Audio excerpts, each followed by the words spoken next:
மாலை வேளையில் தினமும் நடக்கிற பைபிள் ஸ்டடிக்கு வருகிற உங்கள் அனைவரையும் வாழ்த்துகிறேன். கிறிஸ்தவ வாழ்க்கையில் உங்களுக்கு வசனம் எவ்வளவு தெரியுங்கிறது முக்கியம் இல்லை, எவ்வளவு நீங்கள் அதன்படி செய்கிறீங்கிறது ரொம்ப முக்கியம். How much we are practical. We should know the principle, at the same time we should know the practical. புதிய ஏற்பாட்டில் 27 ஆகமங்களில் பிரின்சிபிள்ஸ் அண்ட் ப்ராக்டிக்கல்ஸ் தான் அதிகம். 22 ஆகமங்கள் ரோமர்லேருந்து வெளிப்படுத்தின விசேஷம் வரைக்கும் டாக்ட்ரின்ஸ் அண்ட் டியூட்டிஸ் அப்படி சொல்லலாம். டாக்ட்ரின்ஸ் அண்ட் டியூட்டிஸ், உபதேசங்களும் நம்முடைய வாழ்க்கையில் நாம் செய்ய வேண்டிய கடமைகளும். பிரின்சிபிள்ஸ், சட்டங்களும் கடமைகளும். பிரின்சிபிள்ஸ் அண்ட் ப்ராக்டிக்கல்ஸ், இல்லைன்னா டாக்ட்ரின்ஸ் இல்லைன்னா டியூட்டிஸ். புரிஞ்சுக்கிறதுக்காக இந்த மாதிரி வார்த்தை சொல்கிறேன்.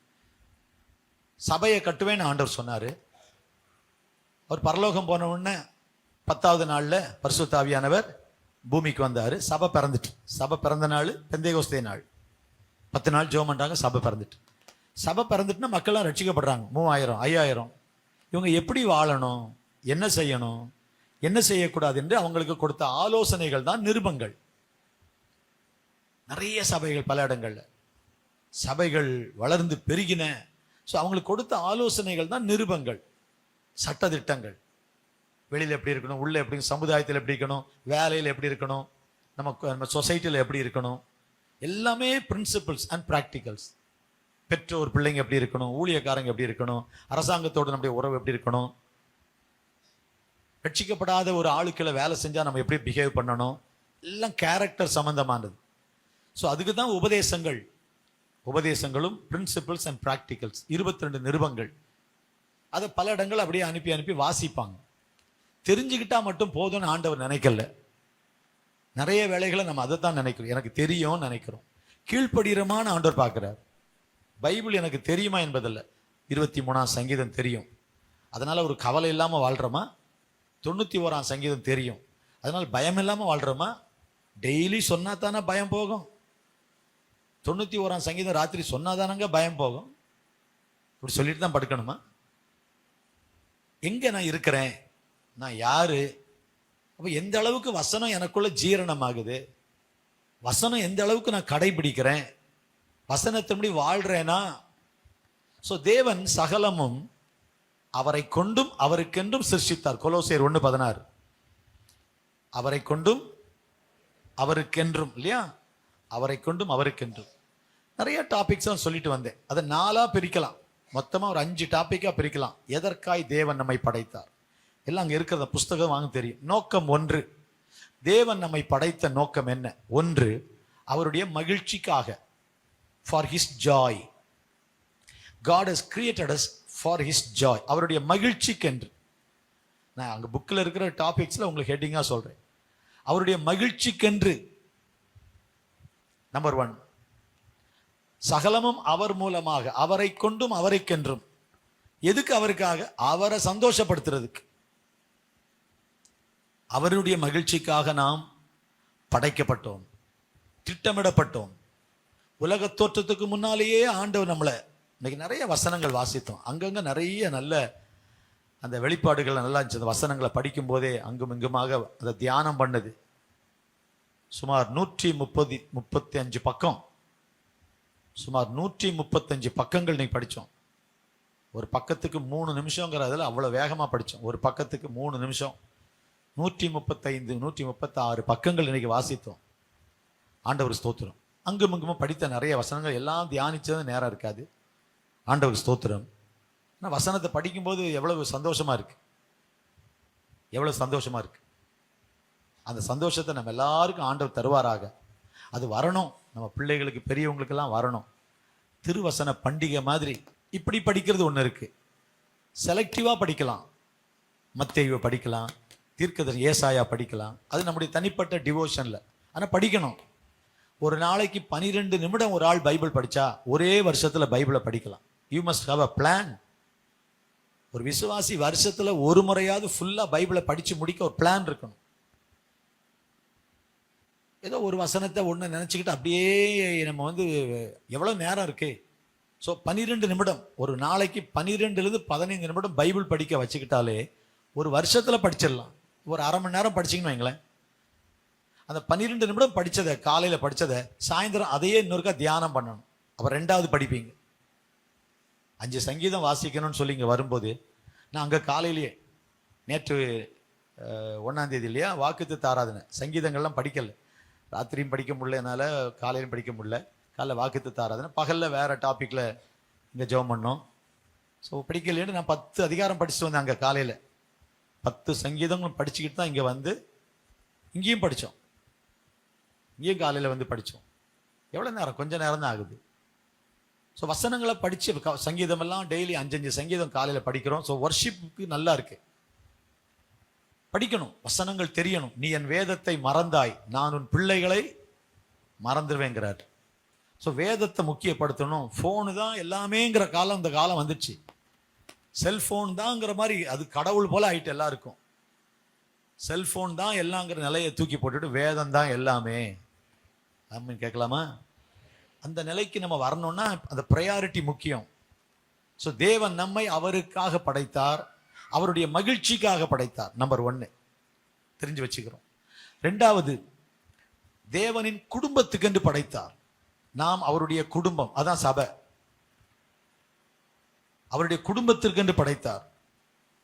நாம குடும்பத்தில் அங்கமாக, சபை இல்லாம சபையை பைபாஸ் பண்ணி ஒரு ஆள் வாழ முடியாது. இன்னைக்கு சாயந்தரம் கூட சொன்ன பாருங்க, சபையில தான் 5 விதமான ஊழியங்களை வச்சிருக்கிறாராம். சிலரை அப்போஸ்தலராகவும், சிலரை தீர்க்கதரிசிகளாகவும், சிலரை சுவிசேஷகராகவும், சிலரை மேய்ப்பராகவும், சிலரை போதகராகவும். எதுக்கு? கிறிஸ்துவின் நிறைவான வளர்ச்சி. சரீரமாகிய சபை ஒரு நிறைவான வளர்ச்சி அடையும். இந்த சரீரம் வளர்ச்சி என்பது வேற, கிறிஸ்துவின் நிறைவான வளர்ச்சி. அதுக்கு 5 விதமான ஊழியங்களை வச்சிருக்கிறார். 5-fold மினிஸ்ட்ரிங்கிறோம். நான் வளர்ந்துருக்கிறேன், நல்லா தான் இருக்கிறேன் அப்படின்னு சொல்லிட்டு நான் போகலாம், போலீஸ் வேலைக்கு செலக்ட் ஆகி. ஆனால் அங்கே போனேன்னா அங்கே ஒரு அளவு வச்சிருக்காங்க. இந்த அளவு இருக்கா உன்ட்ட, இந்த ஹைட் இருக்கா, இந்த மாதிரி பிசிக்கல் ஸ்ட்ரக்சர் உனக்கு இருக்கான்னு போலீஸ் ஒரு லெவல் வச்சிருக்கு டிபார்ட்மெண்ட்ல செலெக்ஷனுக்கு. அதுதான் என்கிட்ட இருக்க வேண்டியது. நான் ரைட்டு நல்லா தான் இருக்கிறேன், ஓடுறேன், எக்ஸசைஸ் பண்ணுறேன், நான் என் பார்வை கரெக்டாக இருக்கிறேன், எப்படி செலக்ட் ஆகிடுவேன்? இல்லை, நான் செலக்ட் ஆகிடுவேன் நினைக்கிறனால செலக்ட் ஆகிட முடியாது. அங்கே ஒரு லெவல் இருக்கு, ஒரு ஸ்கேல் இருக்கு, ஒரு மெஷர்மெண்ட் இருக்கு. அதுக்கு நான் ஃபிட் ஆகணும். அதுதான் கிறிஸ்துவின் நிறைவான வளர்ச்சி. வளரணும், கிறிஸ்து எதிர்பார்க்கிற அளவுக்கு வளரணும். ஒரு ஆமீன் கேட்கலாமா? அதற்கு தான் குடும்பம். ஒரு பிள்ளை பிறந்துருது, அந்த பிள்ளைக்கு ஒரு குடும்பம் இருக்கணுமா வேண்டாமா? ஒரு குடும்பத்தில் இருந்தால் தான் பராமரிக்க முடியும். அட்வைஸ் பண்ணுவாங்க, சாப்பாடு கொடுப்பாங்க, பராமரிப்பாங்க. ஒரு பிள்ளை வளர்வதற்கு ஒரு ஃபேமிலி அவசியம், ஒரு குழந்தைக்கு குடும்பம். அப்போ நமக்கு தேவன் தந்திருக்கிற குடும்பம் சபை. குடும்பத்தில் அம்மா, அப்பா, அண்ணன், தம்பி, அக்கா, தங்கச்சி இருக்கிற மாதிரி சபையில் நிறைய பேர் நம்ம கூட இருக்காங்க. எல்லாரையும் நேசிக்க பழகணும், அன்பு காட்ட பழகணும், குடும்பத்தில் அன்பாக இருக்க பழகணும். குடும்பத்தில் நம்ம எல்லாரும் இருக்க வேண்டியது. ஒரு குடும்பம் சண்டையும் சச்சரவுமா தான் எப்படி இருக்கு பாருங்க. அதே போல சபைக்குள்ள கர்த்தர் நம்மளை கொண்டு வந்தது வித்தியாசமான, ஒவ்வொருவருக்கும் வித்தியாசமான எண்ணம், வித்தியாசமான குணம், வித்தியாசமான பேக்ரவுண்டு, வித்தியாசமான சூழ்நிலை வந்திருப்போம். ஆனால் சபைக்குள்ள வந்து எல்லாரையும் நம்ம ஒருவரும் பழகி அன்பு கூர்ந்து அன்பு காண்பிப்பதற்கு இங்கே தான் ப்ராக்டிஸ் பண்ணணும். அந்த கிறிஸ்துவின் குணாதிசயத்தை இங்கே நம்ம ப்ராக்டிஸ் பண்ணணும். அது பிறகு வெளியில போய் ப்ராக்டிஸ் பண்ணணும்.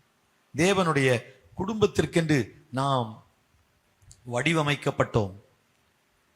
3வது கிறிஸ்துவை போல மாறுவதற்காக. நான் முதல்ல சொன்ன அந்த தலைப்பு 81வது பக்கத்தில் இருக்கு இந்த புக்கில், பேஜ் நம்பர் 81. புஸ்தகம் இருந்தால் 81வது பக்கம் நீ அதை எழுதிக்கலாம்.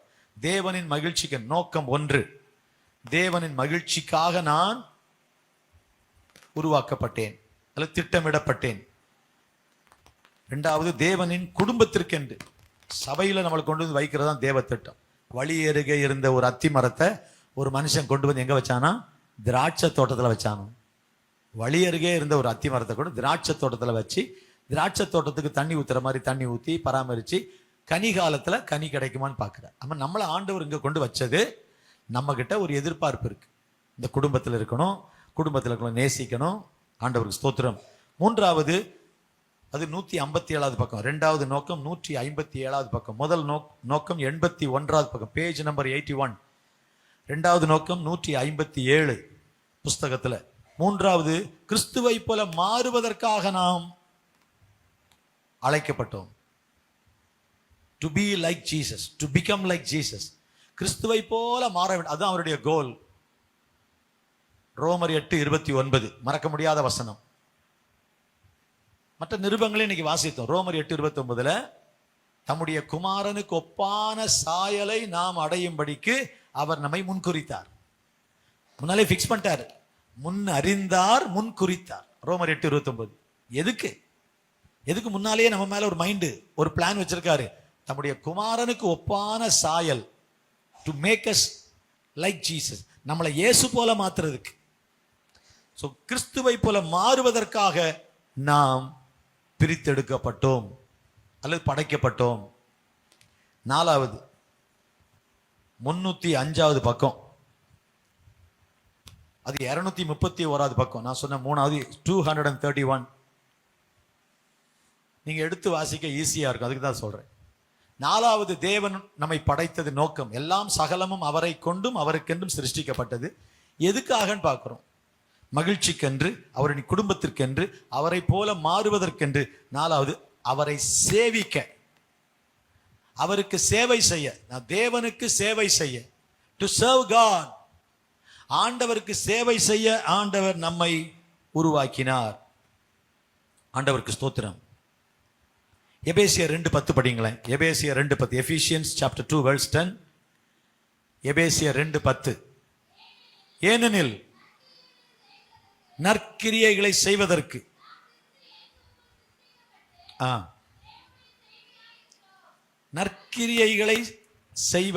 நற்கிரியைகளை செய்வதற்கு நாம் கிறிஸ்து இயேசுவுக்குள் சிருஷ்டிக்கப்பட்டு தேவனுடைய செய்கையாயிருக்கிறோம்.